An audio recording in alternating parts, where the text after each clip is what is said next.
Today we're going to talk about the pen tool in Illustrator. The pen tool can be found over here on the toolbar. It's the fourth tool down.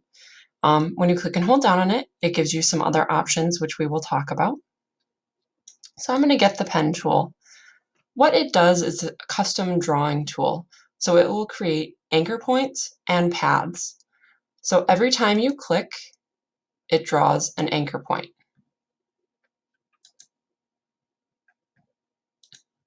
When you click a second time, it will create a second anchor point, and in between those, it will create a path. So as I continue to click, it's going to create another anchor point, and so on, until I get back to the beginning and I get the little 0 next to my cursor and close it off. Now I've created a custom shape. Let's just switch the colors here so that we can see the path. So again, click to make an anchor point, click to make a second anchor point, and it creates a path. And you can do whatever kind of shape you want. Click back at the beginning to close off your shape. So now if I switch to my selection tool, these are just regular shapes, just like if I were to use my shape tool here and click and drag a shape. So if I go over to my colors and choose a fill color, I can change it just like any other shape I make, and same thing with the fill. I can click on the fill, let's change it to a dark blue, and we will raise the stroke. We can do that in this palette here and make a thicker stroke.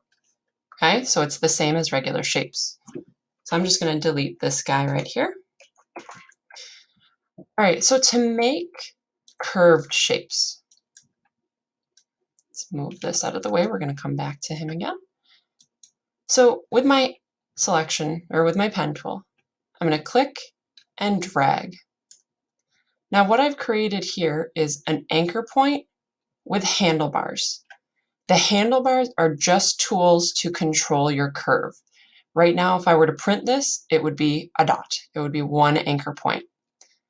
As I move my cursor around, you can see a preview of what my path is going to do. So if I were to click here and hold down and drag, it creates another set of handlebars, and it's showing you how it's changing the curve of my path. So I'm going to let go. So there's the path so far. So if I continue doing that, let's make 4 to make a circle. Click and drag. Notice I'm dragging in the general direction that I want my path to go. So I'm clicking here and dragging kind of up because that's the direction that I'm going to go next. Click on my beginning point, drag another handlebar out, and there we go. And then with any anchor points, you can get your direct select tool, click on your anchor point, and move it around. Now with the direct selection tool, you can also move the handlebars.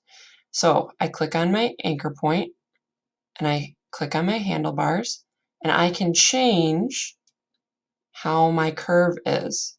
If I make the handlebars shorter, it's going to make my curve less drastic. Oh, there we go. Make it less drastic. So it is less of a curve. It's becoming more of a straight line. If I make my handlebars longer, it's going to make a much bigger curve. So it's pulling this curve out with it. It almost is like the handlebars pulling that line with it the longer it is. So if I go back to my pen tool here, I'm going to make a shape that combines both corner and smooth points. Click and click. Let's click here, and let's say I want the bottom of this to be curvy. So now I'm going to go here and drag. Maybe down here and drag. If you're trying to make a wavy line, think about doing your anchor points on the peaks and valleys of the line. And we'll go here, go back to my beginning, and that's good. Now here's a good instance. Let's say I want to get rid of this anchor point because I don't want this line to have this kind of bend in it right here. So most versions of Illustrator give you this quick way to do it. You see when I hover over it with my pen tool, it will show me a minus sign. So that is to subtract an anchor point. There is also a tool stacked underneath your pen tool called the Delete Anchor Point tool. And that's just, it has the minus sign on it all the time.